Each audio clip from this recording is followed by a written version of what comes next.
என்ன இது ஸ்ரீகாந்த் மாதிரி இல்லை நான் ஒரு படம் தயாரிக்கிறேன். ஓ ரைட்டு இது சரின்னு பார்த்துருக்காங்க. ரைட் ஓகேண்ணா. அதுக்கப்புறமா இன்வெஸ்டிகேட் பண்ணும்போது பார்த்தா ஸ்ரீகாந்த் இவருக்கு பணம் அமைச்சிருக்காரு. அப்போ அவங்க போலீஸ் கேட்குறாங்க, என்ன நீ தயாரிப்பாளர் அப்படின்ற அவர் நடிக்கிறாருன்னா நீ தான் அவருக்கு சம்பளத்துக்கு காசு அனுப்பணும், அவர் எதுக்கு உனக்கு அனுப்புகிறார் காசு அப்படின்னு கேட்டிருக்காங்க.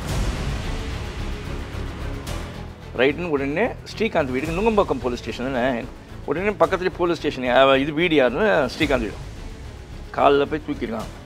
நமக்கு வந்த தகவல் என்னென்னா போலீஸ் போய் கேட்கும்போது போலீஸ்கிட்ட சரியாக ரெஸ்பாண்ட் பண்ணல ஸ்ரீகாந்த். அதனால தான் police God wild.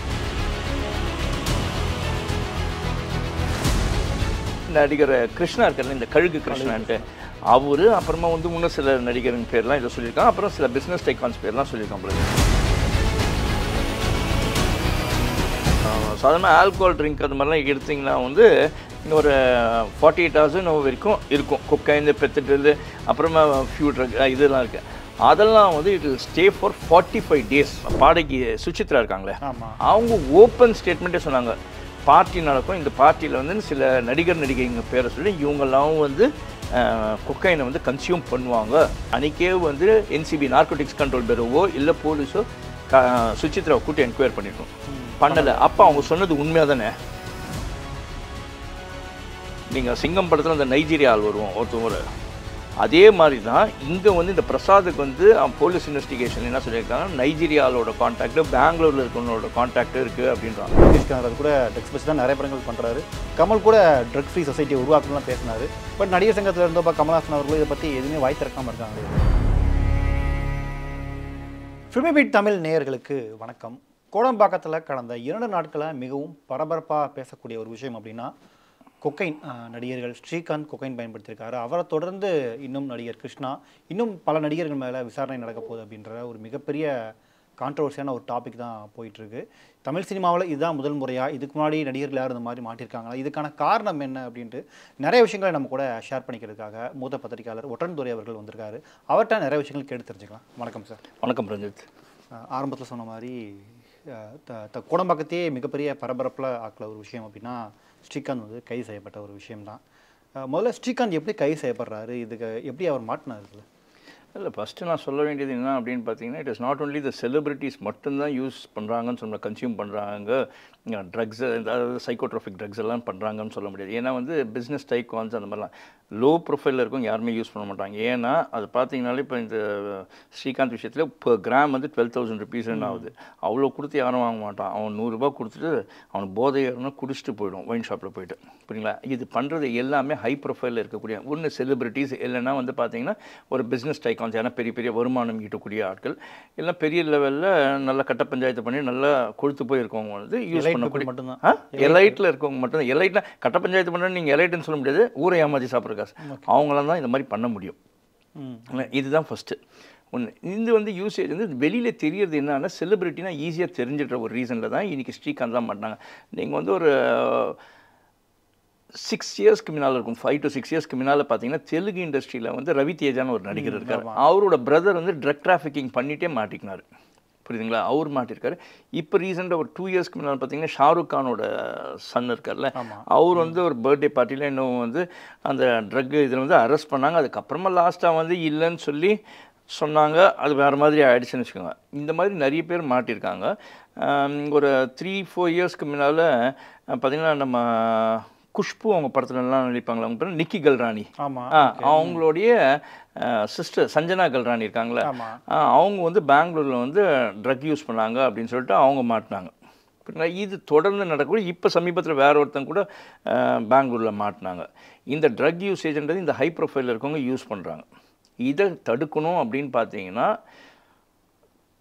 Narcotics control பேரும் சரி, லோக்கல் இருக்க போலீஸ்க்கும் அவங்களுக்கு பவர் கொடுத்தா கண்ட்ரோல் பண்ணலாம். பட் அவங்களோட நாலேஜில் தான் வந்து இது நடக்குது. ஏன்னா இந்த யூஸ் பண்ணுறவங்க எல்லாருமே வந்து ஹை ப்ரொஃபைலில் இருக்கும்போது அவங்கள போய் தொடர்றதுக்கே யோசிப்பாங்க. நீங்கள் சீட் பெல்ட் இல்லாமல் ஹெல்மெட் இல்லாமல் போனீங்கன்னா சாதாரண ஆளை பிடிச்சிருவாங்க போலீஸ். பெரிய லெவலில் ஆளுங்களை பிடிக்கும்போது ஏன் யோசிப்பாங்கன்னா, அவங்க பிடிச்சா தேவையில்லாமல் எதனா இஷ்யூ ஆகிடுமோ அப்படின்ற ஒரு பயம். அது கவர்மெண்ட் சப்போர்ட் பண்ணிச்சா அந்த மாதிரி இருக்காது. இதுதான் பேசிக் நடக்குது. இப்போ நீங்கள் கம்மிங் டு திஸ் ட்ரக் அப்படின்னும் போது என்னன்னு பார்த்தீங்கன்னா, ஆனால் அந்த கட்ட பஞ்சாயத்து அந்த விஷயத்துக்கு வரேன். இந்த இதில் மாட்டினது யாருன்னா வந்து ஏஐடிஎம்கேல இருக்கக்கூடிய இருந்தார், இப்போ வெளியேற்றப்பட்டார், பிரசாத் அப்படின்றவர். அவர் வந்து என்ன பண்ணியிருக்காருன்னா, அவர் வந்து ஒரு இதில் நுங்கம்பாக்கத்தில் இருக்க ஒரு பப்பு நினைக்கிறேன், அந்த பப்ல தான் வந்து அவர் கூட வந்து அஜய் வாண்டியார், அப்புறமா வேற யாரும் பிரதீப்பா யார் ஒருத்தர், இவங்க எல்லாமே வந்து அங்கே இருந்திருக்காங்க. அங்கே இருக்கும்போது ஒரு கைகலப்பு நடக்குது, அடிதடியில் ஒரு பிரச்சனை நடக்குது. அந்த அஜய் வாண்டியார்ன்றது ஃபினான்ஸ் பண்ணுறவர், அப்புறமா கட்ட பஞ்சாயத்து பண்ணுறவங்க, இந்த மாதிரி ஒரு குரூப், புரியுதுங்களா?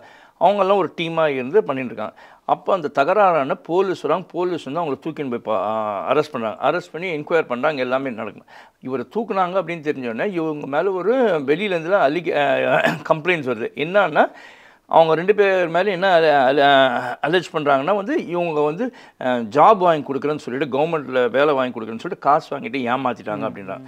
இந்த கேசஸ்லாம் வந்துன்னா அவங்கள கூண்டாஸில் போடுறாங்க. கூண்டாஸில் போடும்போது போலீஸ்கிட்ட எப்பயுமே இந்த மாதிரி சிவில் கேஸில் பண்ணால் அவ்வளோ செல்ஃபோன்லாம் கன்ஃபிஸ்கேட் பண்ண மாட்டாங்க. கிரிமினல் கேஸில் போச்சுனாலே செல்ஃபோன்லாம் கன்ஃபிஸ்கேட் பண்ணுவாங்க. அப்படி இவரோட செல்ஃபோனை கன்ஃபிஸ்கேட் பண்ணுறாங்க. யார் வந்து இந்த பிரதீப், இங்கே பிரசாத், அப்புறமா வந்து அந்த அஜய் வாண்டியார் தான். அப்போ அந்த பிரசாத் இதில் பார்க்கும்போது பார்த்தா, அவனை விசாரிக்கும்போது அவனோட செல்ஃபோனில் பார்க்குறாங்க. பார்த்தா வந்து கான்டாக்ட் செலிபிரிட்டிஸ் நம்பர்லாம் இருக்குது. என்னப்பா ஸ்ரீகாந்துக்கு பண்ண நம்பர்லாம் இருக்குது, இது யாரும் ஸ்ரீகாந்த், என்ன இது ஸ்ரீகாந்த் நம்பர்? இல்லை நான் ஒரு படம் தயாரிக்கிறேன், தீர்த்தக்கரையோ என்னவோ நினைக்கிறேன், தீர்த்தக்கரையோ ஏதோ அந்த படம் பண்ணிட்டு இருக்கேன். அந்த படத்தில் இவர் தான் ஹீரோ. இதில் வந்து கூட வந்து அந்த படத்தில் வந்து நம்ம இவர் இருக்கார்ல, வெற்றி இருக்கார்ல, அவர், அப்புறம் ஸ்ருதி வெங்கட் இவங்கெல்லாம் நடிக்கிறாங்க. ஓ ரைட்டு, இது சரின்னு பார்த்துருக்காங்க. Right, okay. அதுக்கப்புறமா இன்வெஸ்டிகேட் பண்ணும்போது பார்த்தா ஃபுல்லாக அதில் என்கொயரி பண்ணிவிட்டு அவங்ககிட்ட விசாரிக்கிறாங்க. அப்புறமா அவனோட மொபைலில் டிரான்சாக்ஷன்ஸ்லாம் பார்க்கும்போது அதில் பார்த்தா ஸ்ரீகாந்த் இவருக்கு பணம் அமைச்சிருக்காரு. அப்போ அவங்க போலீஸ் கேட்குறாங்க, என்ன நீ தயாரிப்பாளர் அப்படின்ற, அவர் நடிக்கிறாருன்னா நீ தான் அவருக்கு சம்பளத்துக்கு காசு அனுப்பணும், அவர் எதுக்கு உனக்கு அனுப்புகிறார் காசு அப்படின்னு கேட்டிருக்காங்க.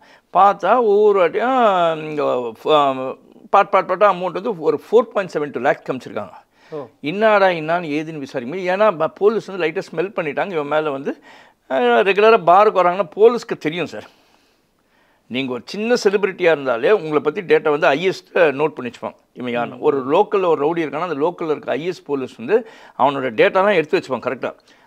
ஆக்ஷன் எடுக்கிறாங்களோ இல்லை, ஏன்னா எதனா நாளைக்கு பிரச்சனை வந்தால் பார்த்துக்கலாம் அப்படின்றதுக்கோசம் வச்சுருப்பாங்க. அப்படி இவன் மேலே ட்ரக் அலிகேஷன் தெரிஞ்சிருக்கு போலீஸ்க்கு.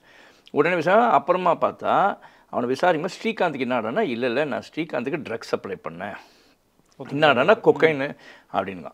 பார்த்தா 40 முறை சப்ளை பண்ணுங்க. ஒரு கிராம் வந்து 12,000 rupees. அது மாதிரி 40 times சப்ளை பண்ணியிருக்கானோ. அதோட வேல்யூ 4.72 lakhs. இந்த விஷயம் தெரிஞ்சுன்னா அப்புறமா வேறு யாருன்னு சொல்லியிருக்காங்க. பார்த்தா அவன் சொல்லியிருக்கிறது அதெல்லாம் அஃபிஷியலாக போலீஸ் சைட்லேருந்து வரல, மீடியாலலாம் வந்தது என்னன்னா வந்து ஸ்பெக்குலேட்டர் வந்து நடிகர் கிருஷ்ணா இருக்கார்ல, இந்த கழுகு கிருஷ்ணான்ட்டு அவர், அப்புறமா வந்து இன்னும் சில நடிகரின் பேர்லாம் இதை சொல்லியிருக்காங்க, அப்புறம் சில பிஸ்னஸ் டைக்கான்ஸ் பேர்லாம் சொல்லியிருக்காங்க பொழுது. ரைட்டுன்னு உடனே ஸ்ரீகாந்த் வீட்டுக்கு நுங்கம்பாக்கம் போலீஸ் ஸ்டேஷன், உடனே பக்கத்துலேயே போலீஸ் ஸ்டேஷன், இது வீடு யாருன்னு ஸ்ரீகாந்த் வீடு, காலில் போய் தூக்கியிருக்காங்க. நமக்கு வந்த தகவல் என்னென்னா, போலீஸ் போய் கேட்கும்போது போலீஸ்கிட்ட சரியாக ரெஸ்பாண்ட் பண்ணல ஸ்ரீகாந்த், அதனால தான் போலீஸ் காட் வைல்டு, தூக்கின்னு போயிட்டுருக்காங்க. தூக்கின்னு போயிட்டு விசாரிச்சிருக்காங்க எல்லாமே. இல்லை நான் எதுவும் பண்ணல இந்த மாதிரிலாம் அப்படின்னு சொல்லியிருக்காரு. அதுக்கப்புறம் லேட்டஸ்ட்டாக வந்த தகவல் என்னன்னா வந்து போலீஸ் வந்து என்கொயரி பண்ணி, நான் அந்த படத்தில் நடித்தேன், எனக்கு காசு கொடுக்காம அதுக்கு பதிலாக வந்து எனக்கு ட்ரக்கு வந்து இன்ஃப்ளூயன்ஸ் பண்ணி கொடுத்து என்னை வந்து ஸ்பாயில் பண்ணிட்டார், எனக்கு ட்ரக் பழக்கமே இல்லை, நான் இவருக்கு மூலமாக தான் கற்றுக்கினேன் அப்படின்னு சொல்லுவேன். என்னடான்னு பார்த்தா சரி எதுக்குன்னா எனக்கு காசு கொடுக்குறது பண்ணால் அதுக்கப்புறம் எங்கிட்டேருந்தே காசு வாங்கிட்டார் மிரட்டி அப்படின்ற மாதிரி அவர் தகவல் கொடுத்துருக்காரு அங்கே போலீஸ்ட்டு சொல்லியிருக்காங்க. அப்புறமா பார்த்து போலீஸ் இவனை என்கொயரி பண்ணியிருக்காங்க, யார் ஸ்ரீகாந்த் நடிகர் ஸ்ரீகாந்த் என்கொயரி பண்ணப்போ, நீ ட்ரக்ஸு வந்து வாங்கி நீ யூஸ் பண்ணி இல்லை வேறு யாருக்குன்னா சப்ளை பண்ணியிருக்கேன்னு பார்த்தா இவர் யாருக்கும் கொடுத்த மாதிரி தெரியல. ஆனால் அவர் என்ன சொல்லியிருக்காரு, 250 grams இன்னும் வந்து அவன் மூலமாக வந்திருக்கு எனக்கு ட்ரக்ஸ் அப்படின்னு இருக்காரு. அதாவது அவர் யூஸ் பண்ண அந்த 40 grams வந்து காசு கொடுத்துருக்காரு, மீதிலாம் வந்து அவன் காசுக்கோசம் அவன் வந்து பண்ணியிருக்கான் போல. ஓகே. இதில் ஒன்றுன்னா ஒரிஜினல் ட்ரக்கே தான் கொடுக்குறானா இல்லை வேறு எதுனா கூட கொடுக்குறானா யாருக்கு தெரியல. ஓகே, ஆமாம், அது ஒரு விஷயம். ட்ரக்ஸ்லேயே வந்து இவங்க சொல்கிற கொக்கைன்னு சொல்கிறாங்க சார். கொக்கைன்றது பேஸ் எதுலேருந்து வருதுன்னா கொக்கோ லீஃப் இருக்கு இல்லைங்க, ஆமாம், அதில் தான் செய்வாங்க, கொக்கோலேருந்து தான். அந்த கொக்கோ லீஃப்லேருந்து வர்றது தான் வந்து அதில் வந்து எடுப்பாங்க. அதை வந்து ப்யூரிஃபை பண்ணி எடுக்கும்போது அதில் வரக்கூடிய ஒரு இதுதான் பல டன்லேருந்து கிடைக்கக்கூடிய கொக்கோ லீஃப்ஸ்லேருந்து கிடைக்கக்கூடியது ஃபியூ கிராம்ஸ் தான் கிடைக்கும்னுவாங்க. அதனால தான் அதோட வேல்யூ அவ்வளோ அதிகம். அதில் தான் எடுக்கிறாங்க. அதனால் இதில் வந்து விலை அதிகம். சாதாரணமாகவே அடல்ட்ரேட் பண்ணுறாங்க டீ தூள்லேயே. இதில் பண்ண மாட்டாங்கன்னு நமக்கு தெரியாது எந்த அளவுக்கு பவர் இருந்துச்சு. இன்னொன்று என்னன்னா, இவரை வந்து ஒத்துக்கினதுக்கப்புறமா டெஸ்ட்டு கிட்டுன்னு போகிறாங்க. நான் இப்போ யூஸ் பண்ணல, சரி வா போகலாம் அப்படின்னு டெஸ்ட் கிட்டுன்னு பண்ணேன். டெஸ்ட்டில் வந்து it has become positive. Okay. Kilpauk medical காலேஜில் கேஎம்சி கிட்டுன்னு போகிறாங்க. போயிட்டு ஸ்ரீகாந்த் செக் பண்ணாங்க. பண்ணதுக்கப்புறம் இட் இஸ் பாசிட்டிவ் அப்படின்னா. இன்னும் ஒரு விஷயம்னா வந்து நீங்கள் சாதாரண ஆல்கோஹால் ட்ரிங்க் அது மாதிரிலாம் எடுத்திங்கன்னா வந்து ஒரு 48 hours வரைக்கும் இருக்கும் அந்த traces, alcohol traces. But synthetic drugs இருக்குல்ல, இந்த கொக்கைன், பெத்தட்ரில், அப்புறமா ஃபியூ ட்ரக் இதெல்லாம் இருக்குது. அதெல்லாம் வந்து it will stay for 45 days, minimum of 45 days உங்கள் ரத்தத்தில் அந்த இதில் இருக்கும், மிக்ஸ் ஆகிருக்கும். அந்த ட்ரேசஸ் கண்டிப்பாக இருக்கும். அதில் இவங்களை செக் பண்ணும்போது கன்ஃபார்ம் ஆயிடுச்சு. கேட்டால் நான் இப்போ எடுக்கல, அப்போ எடுத்தது அப்படின்னு சொல்லி ஏதோ சொல்லியிருக்காரு. அதெல்லாம் போலீஸ் சொன்னால் நம்மகிட்ட ரிவீல் பண்ணி, இதெல்லாம் அன்அஃபிஷியலாக நமக்கு தெரிஞ்சது தான். அதான் இதுதான் நடந்திருக்கு சார். ஓகே. இப்போ நீங்கள் சொல்கிற மாதிரி நிறைய எலைட் பீப்புள்ஸ் இதை வந்து பயன்படுத்துறது நம்ம பார்க்க முடியும். இது கிட்டத்தட்ட நார்மல் ஆயிடுச்சு அவங்களுக்கு. சார் இது வந்து என்னென்னா ஒன்று சார், போலீஸுக்கு நான் முதல்ல சொன்னதையும் பேசுகிறேன். அவங்களுக்கு வந்து நீங்கள் ஃபுல் பவர் கொடுத்துட்டீங்கன்னு வச்சுக்கோங்களேன், அது ஸ்டேட்டாக இருக்கட்டும் சென்ட்ரலாக இருக்கட்டும், அவங்கள யாருமே இன்வால்வ் ஆகாமல் கொடுத்தீங்கன்னா லா அண்ட் ஆர்டர் ஒழுங்காக மெயின்டைன் பண்ணுவோம். ஒரு சில போலீஸுங்க வந்து வெஞ்சன்ஸில் யாரையா பழித்திப்பாங்க, இல்லைனா காசு வாங்கிட்டு செய்வாங்க. அதனால் 100% போலீஸும் வந்து அந்த மாதிரி செய்கிறாங்கன்னு சொல்ல முடியாது. ஏன்னா போலீஸ்காரனை வெயிலில் நிற்க வச்சிங்கன்னு வச்சுக்கோங்களேன், போய் சிஎம் போகிறாரு, அப்புறமா வந்து XYZன்னு எவனா ஒருத்தன் போகிறான், முக்கியமான விஐபி போகிறான், அவன் பந்தோபஸ்து கொடுக்க வச்சான், அவன் போலீஸ் வந்து எதுக்கு இருக்கணுமோ அதுக்கு தான் இருக்கணும். ஆனால் இரிட்டேட் ஆகிடுவாங்க. அந்த சமயத்தில் தான் அவன் ஆள் மாறுறான் சார். ஒவ்வொருத்தருக்கும் ஹியூமன் டெண்டன்சி, ஒவ்வொருத்தருக்கும் இது மாறுறது. அப்படி இருக்கும்போது தான் ஒரு கட்டத்தில் வந்து சில சமயத்தில் போலீஸ் வந்து எனக்கு லஞ்சம் கொடுறான்னு கேட்கறதில்ல, பொதுமக்களே காசை கொடுத்து தான் அவன் போலீஸை லஞ்சம் வாங்க வைக்கிறான். ஒரு சில போலீஸுங்க தான் மிரட்டி இந்த மாதிரி பண்ணார். இப்போ ஃபார் எக்ஸாம்பிள் ஒரு ஏடிஜிபி மாட்டினார், அந்த மாதிரிலாம் ஒரு சில ஆட்கள். அதனால் எல்லா போலீஸையும் நம்ம குற்றம் சொல்ல முடியாது.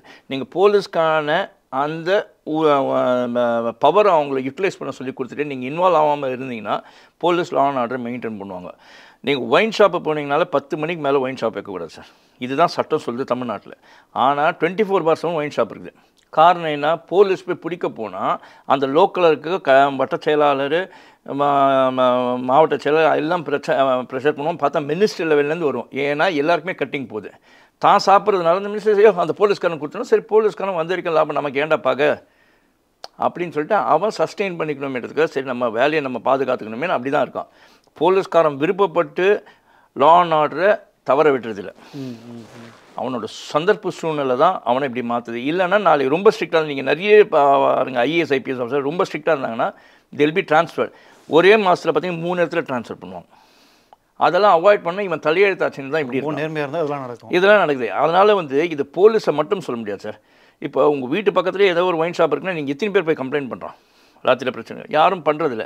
அதனால் ஒவ்வொருத்தருக்குமே அந்த அவேர்னஸ் இருக்கணும். இருந்தால் தான் வந்து உங்களுக்கு வந்து அந்த சோஷியல் ரெஸ்பான்சிபிலிட்டி இருக்கணும். இருந்தால் தான் இதை ஒழிக்க முடியும். இன்னொன்று, இந்த இவ்வளோ பெரிய ஒயின் ஷாப் தெரியறதே வந்து இவங்களால் கட்டுப்படுத்த முடியலனா 1 கிராம்ன்றது எவ்வளோ பெருசு இருக்கும் சார். அதனால் ஒரு சின்ன பொருளில் போலீஸ் போய் ஒவ்வொருத்தரை போய் தடுக்க முடியாது. இன்னொன்று என்னன்னு பார்த்தீங்கன்னா, ஃபியூ இயர்ஸ்க்கு முன்னால் பார்த்தீங்கன்னு வச்சுக்கோங்க, 2017-18 வந்து பாடகி சுசித்ரா இருக்காங்களே, அவங்க ஓப்பன் ஸ்டேட்மெண்ட்டே சொன்னாங்க, பார்ட்டி நடக்கும், இந்த பார்ட்டியில் வந்து சில நடிகர் நடிகைங்க பேரை சொல்லி இவங்கெல்லாம் வந்து கொக்கைனை வந்து கன்சியூம் பண்ணுவாங்க, இதுதான் நடக்கும் அந்த பார்ட்டிலன்னு சொல்லி சொன்னாங்க. அவங்க சொன்னபோது இவங்க சொன்னது உண்மையாக பொய்யான்னு அன்றைக்கே வந்து NCB நார்கோட்டிக்ஸ் கண்ட்ரோல் பியூரோவோ இல்லை போலீஸோ சுசித்ராவை கூட்டி என்கொயரி பண்ணியிருக்கோம், பண்ணலை. அப்போ அவங்க சொன்னது உண்மையாக தானே. சரி, இவங்க சொன்னதுக்கப்புறம் இவங்க அலிகேட் பண்ணுறாங்க, இவங்க மேலேன்னு அலிகேஷன் சொல்கிறாங்க. சொன்னோடனே அதை யார் யார் பேர் சொன்னால் அவங்களாவது முன் வந்து சுசித்ரா எங்கள் பேரை மிஸ்யூஸ் பண்ணியிருக்கா அப்படின்னு சொல்லி அவங்க மேலே மான நஷ்ட வழக்கு போடணும். அமைதியாக இருந்திருக்காங்க, புரியுதா?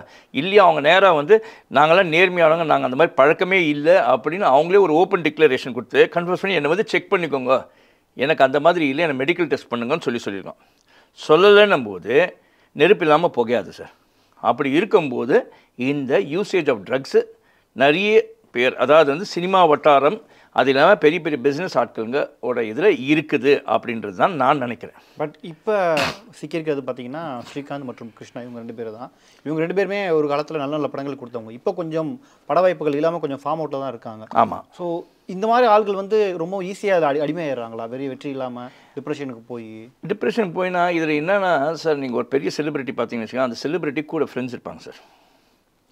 செலிபிரிட்டிக்கு பார்த்தீங்கன்னா நான் ஒருத்தர் நேம் பண்ணதில்ல, ஒரு எக்ஸ்னு ஒரு செலிபிரிட்டி இருக்காருன்னா அவர் கூட பார்த்தீங்கன்னா சின்ன சின்ன லெவலில் நடிக்கக்கூடியவங்க இருப்பாங்க. அவங்களாம் அவருக்கு கூட எடுபடி வேலையாட்டமும் செஞ்சலாம் எல்லாம். அப்போ அவன் ட்ரக்குக்கு வாங்கணும்னா டைரெக்டாக போய்ட்டு அந்த எக்ஸ்ன்ற செலிபிரிட்டி போய் வாங்க முடியாது. அப்போ டைரெக்டாக போனால் அவன் மாட்டிப்பான். ஏன்னா அவனுக்கு கீழே இருக்க ஆட்களுக்கு மூலமாக தான் வாங்குவான். இப்போ என்னை பொறுத்த வரைக்கும் ஸ்ரீகாந்த் டேரக்டர் ஸ்ரீகாந்த் அவருக்கு வாங்கினாரா இல்லை வேறு யாருக்குன்னா வாங்கியிருக்காரா அவர் மூலமாக? ஓகே. அவருக்கு க்ளோஸாக இருக்க ஒரு பெரிய செலிபிரிட்டி யாருன்னா டேரக்டாக மூவ் பண்ண முடியாது அப்படின்னு சொல்லிட்டு, சரி இவனுக்கு படம் வாய்ப்பு இல்லையா, சரி எதுனா ஒன்றா இவன் தான் அடிக்ட் ஆகிட்டார்னா. இப்போ ஸ்ரீகாந்தை பொறுத்த வரைக்கும் ஸ்ரீகாந்த் வந்து அவர் என்ன சொன்னால் இவர் இன்ஃப்ளூயன்ஸ் பண்ணிட்டாருன்னு சொல்கிறார். யாருன்னா பிரசாத் பண்ணிட்டார். நான் ஒரு எக்ஸாம்பிளாக தான் சொல்கிறேன் நான் இது. அந்த மாதிரியும் இருக்கிறதுக்கான வாய்ப்புகள் இருக்குது. ஏன்னா பெரிய இடத்த ஆட்கள் அவங்களால ரொம்ப டாப்பில் இருக்க ஒரு ஆர்டிஸ்ட்டு போய் வாங்க முடியாது. அப்போ அவனுக்கு கீழே இருக்க ஃப்ரெண்ட்ஸ்லேயே கூட இருப்பாங்க, சினிமா நடிகருங்க இல்லை அசிஸ்டன்ட் இருக்காங்க, அவங்க மூலமாக இப்படி போய் யூஸ் ஆகுது. அப்போ அது பண்ண சும்மா ஒரு வாட்டி டேஸ்ட் பண்ணி பாருன்னா ஒன்ஸ் அந்த செகண்ட் லெவலில் தேர்ட் லெவலில் இருக்கவன் யூஸ் பண்ண ஆரம்பிச்சுனா அவன் அதுக்கு பழகிடுறான். அப்போ அவன் தலையெழுத்தினாச்சு அவன் முன்னேறவே முடியாது பெரிய ஆர்டிஸ்ட்டாக. அவன் என்றைக்குமே அவனுக்கு அடிமையாகவே இருந்துன்னு இருப்பான். இவங்களும் யூஸ் பண்ணிப்பாங்க பெரிய லெவல் ஆர்டிஸ்ட்டுங்க. புரியுதுங்களா? இவனுக்கு இதை போட்டு அதாவது நாய்க்கு எலும்பு போடுற மாதிரி இதை கொடுத்தே அடக்கிறவங்க நிறைய பேர் நடக்குது. ஓப்பனாகவே நடக்குதுங்க. இது இங்கே மட்டும் கிடையாது சார். நம்ம இன்றைக்கி தமிழ்நாட்டை பற்றி பேசுகிறோம். தமிழ்நாடு வந்து உண்மையிலே இந்த விஷயத்தில் பின்தங்கி தான் இருக்குது. ஓகே. மற்ற ஸ்டேட் கம்பேர் பண்ணும்போது இந்த அளவுக்கு ட்ரக்ஸ் கிடையாது. பார்த்தீங்கன்னா ஆந்திராவில் அதிகம், பெங்களூர் சைடில் அதிகம் சார், கர்நாடகா ஃபிலிம் இண்டஸ்ட்ரியில். அதே மாதிரி நார்த்தில் பார்த்தீங்கன்னா பாம்பே சைடில் அதிகமாக தான் இருக்குது. அதனால் இதை வந்து ஒழிக்கணும்னா ஒட்டு மொத்தமாக என்சிபி இறங்கணும் சார். ஆனால் என்சிபி ஏன் இவ்வளோ நாள் நீங்கள் வந்து ஸ்டேட் போலீஸே யாருமே சொல்ல முடியாது சார். என்சிபி வந்து இறங்கணும்னா ட்ரக்ஸு வந்து எனக்கு இப்போ ஃபார் எக்ஸாம்பிள் ஜாஃபர் ஸ்டேட்டை பிடிச்சாங்கன்றீங்க, ரைட்டு, எல்லாமே ஒரு பப்ளிசிட்டியாக தான் போச்சு. அதுக்கப்புறம் ஏன் அதுக்கப்புறமா பிடிக்கலையா? எவ்வளோ பேரை பிடிக்கிறாங்களே, அது ஏன் ஒட்டு மொத்தமாக ஒழிக்க முடியல? இதுக்கெல்லாம் பார்த்தீங்கன்னா சிங்கம் படத்தில் வர மாதிரி தான். நீங்கள் சிங்கம் படத்தில் அந்த நைஜீரியா ஆள் வருவோம் ஒருத்தவங்க, அதே மாதிரி தான் இங்கே வந்து இந்த பிரசாத்துக்கு வந்து போலீஸ் இன்வெஸ்டிகேஷன் என்ன சொல்லியிருக்காங்க, நைஜீரியாவோட கான்டாக்டு பெங்களூரில் இருக்கவங்களோட கான்டாக்டு இருக்குது அப்படின்றான். இந்த மாதிரி டிராஃபிக்கிங் பண்ணுறவங்கலாம் வந்து ஒன்ஸ் இறங்கிட்டாங்கன்னா இது கோல்டை போல் ஸ்மக்லிங் கிடையாது சார். கோல்டு ஸ்மக்லிங்கு சில்வர்லாம் வந்து புல்லியன் ஸ்மக்லிங்லாம் டோட்டலாக டிஃப்ரெண்ட்டு. அதில் பேசுகிறாங்க ட்ரக் ஸ்மக்லிங்கில் வந்து ஒன்ஸ் நீங்கள் இறங்கிட்டிங்கன்னா நீங்கள் வெளியில் வர்றது ரொம்ப கஷ்டம். வந்தீங்கன்னா உங்களை ஆளை காலி பண்ணுவோம். ஏன்னா உங்களுக்கு தான் அந்த லிங்க்ஸ் யார்கிட்டருந்துன்னு தெரியும். ஏலேருந்து B, B to C, C to டின்னு, ஏக்கும் டிக்கும் லிங்க் இருக்குது, ஏ டு பி தான் லிங்க் இருக்கும், ஏ டு சி கூட லிங்க் இருக்காது. அப்போ இந்த பி நின்றுட்டானா ஏலேருந்து டிக்கு போகிறதுக்கு இன்னும் ஒரு ஆளை வந்து நடுவில் ஒரு பியை அப்பாயின்ட் பண்ணுறதுக்கு, அப்போ இவன் போய் எங்கேயா சொல்லிட்டு போனால் அவனை ஆளை காலி பண்ணுவோம். நம்ம டிஎன்ஏ படம் பார்த்தோமே, அந்த படத்தில் வர மாதிரி தான் அடுத்தடுத்து போக விடாமல் தடுக்கிறது. அதுதான் இதுதான் உண்மைங்க. என்றைக்குமே நீங்கள் மற்ற கிரிமினல் இதில் வந்து பார்த்தீங்கன்னா வேறு மாதிரி இருக்கும் சார். பட் ட்ரக்ஸில் வந்து பொறுத்த வரைக்கும் பார்த்தீங்கன்னா க்ரைம் கேசஸ் மற்றதெல்லாம் வந்து உங்களுக்கு அடிதடியில் இல்லை வேறு எதனால பரவாயில்ல சார், அதெல்லாம் ஒன்றும் பெருசில்லை. பட் ட்ரக்ஸை பொறுத்த வரைக்கும் அந்த நடுவில் ஒரு ஆள் நான் நல்லவனாக ஆவறான்னாலே அவன் முடிஞ்சிச்சு அவன் லைஃப். ஓகே. வெளியிலே வர முடியாது. இப்போ வந்து பிரசாந்த் மாட்டிருக்காரு, ஏடிஎம்கேல இருந்தவர். ஆளுங்கட்சி தரப்புல இருந்து யாராவது மாற்றுறதுக்கு வாய்ப்புகள் இருக்கா? அது எப்படி சார் மாட்டுவாங்க? ஆளுங்கட்சியிலேருந்து யாருமே இருக்கிறவங்க இருப்பாங்க சார், கண்டிப்பாக. நான் தான் சொல்லிட்டேனே, ஆளுங்கட்சி ஆளாத கட்சிக்கு வேண்டப்பட்ட நடிகர் நடிகைகள் எல்லாருமே இருக்கலாம். ஆனால் இன்னைக்கு வந்து மாட்டினது பிரசாந்த் மாட்டினதுனால ஸ்ரீகாந்த் எப்படியும் அவன் வளரிட்டான், ஸ்ரீகாந்த் மாட்டினார். இவங்க போலீஸ் எனக்கு தெரியும் ஸ்ரீகாந்தை வேணுன்னே பிடிக்கணும்னு பிடிச்சிருப்பாங்களான்னு எனக்கு டவுட்டு. இப்போ இவனையாவது வந்து பிரசாதாவது ஏடிஎம்கே ஆப்போசிட் பார்ட்டின்னு சொல்லி பிடிச்சிருக்கலாம். பட் அதில் போட்டு எங்கேயோ போட்ட தூண்டில் இவர் மாட்டிக்கினார். யார்?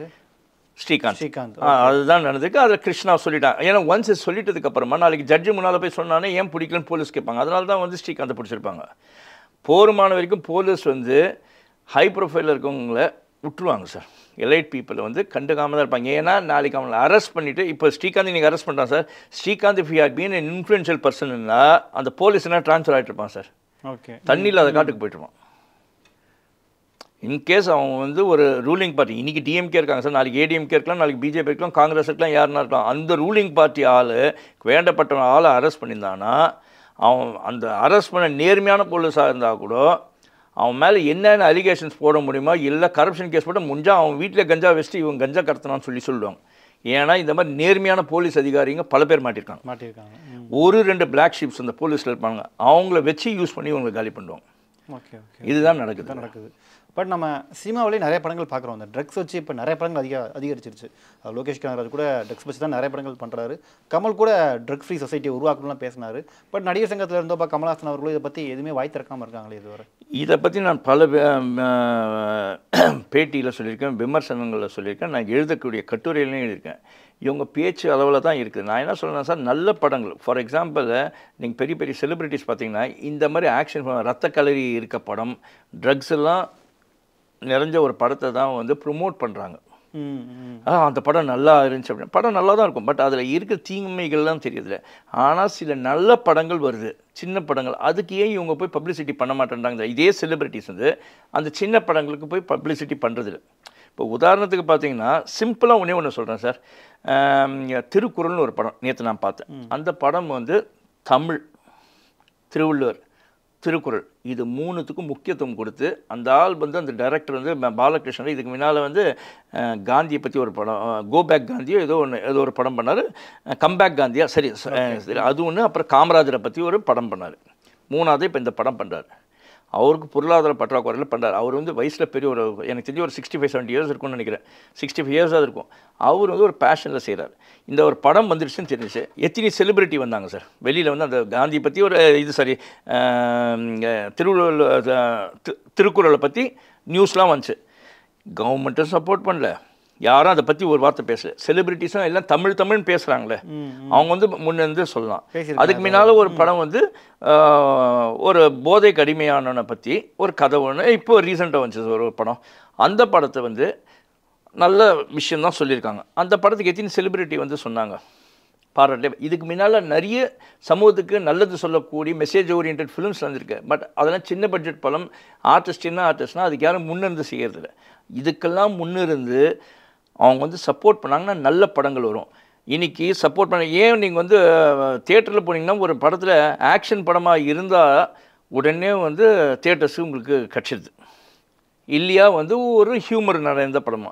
ஆனால் ஒரு சமூகத்துக்கு நல்ல கருத்து சொல்லக்கூடிய படம் போக மாட்டேங்குது. ஏன்னா தியேட்டருக்காரையும் தப்பு சொல்ல முடியாது, ஆடியன்ஸ் வரலன்னு நான் என்னடா பண்ணுவேன் அப்படின்றான்.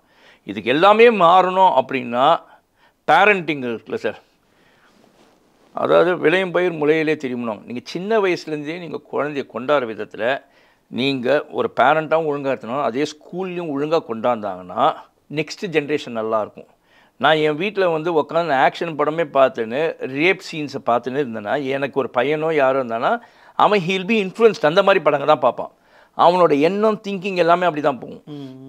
நான் ஒரு நல்ல படத்தை என் வீட்டில் நான் என்ன தான் கெட்டவனாக இருந்தாலும் நான் வீட்டுக்குள்ளே இருக்கும்போது நான் ஒழுங்காக இருந்தால் தான் என் பசங்க இதில் ஒழுங்காக இருந்தால் தான் என் பசங்க ஒழுங்காக வருவாங்க. இந்த இதை வந்து இந்த பேசிக் சென்ஸை யூஸ் பண்ணாங்கனாலே நெக்ஸ்ட் ஜென்ரேஷன் ஒழுங்காக வரும்.